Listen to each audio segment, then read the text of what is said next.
Two transgender people in Kansas are suing the state after a new law essentially canceled their driver's licenses.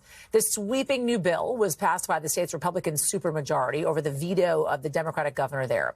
It forces trans people to use public restrooms that might not conform with their gender identity, and lets any citizens sue someone they think is trans for $1,000 if they violate that rule.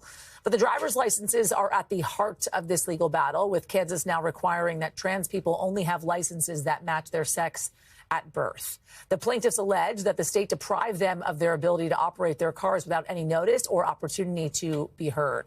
Our team is out to the state's governor and representatives in the Republican legislature, but has not heard back. Kate Chappell is a reporter for our Chicago station and is joining me now.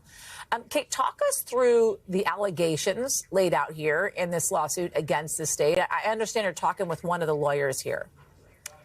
Yasmin, that's right. I spoke with an attorney for the ACLU who tells me they filed late last night seeking a temporary injunction for now, eventually a permanent one. They call this law unconstitutional, saying it violates guarantees of personal autonomy, privacy, and equality. It was filed on behalf of two transgender men in Kansas who say they either have to drive while they're at work or in order to get to work. They filed under pseudonyms in order to protect their identities. And they say this new law puts them in immediate danger of civil and criminal penalties with no notice, and that only a judge blocking the law would prevent so-called irreparable harm.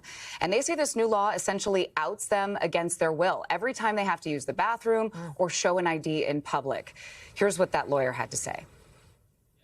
I think that puts trans people in an impossible position, right? They can use the restroom that matches their gender and risk a lawsuit like this. They can use the restroom that matches their sex assigned at birth and also risk getting sued because someone thinks they're in the wrong restroom.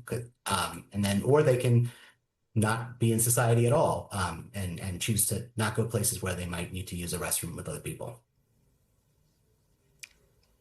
And transgender Kansans with those now invalid licenses will need to surrender them and get a new one reissued that matches their biological sex.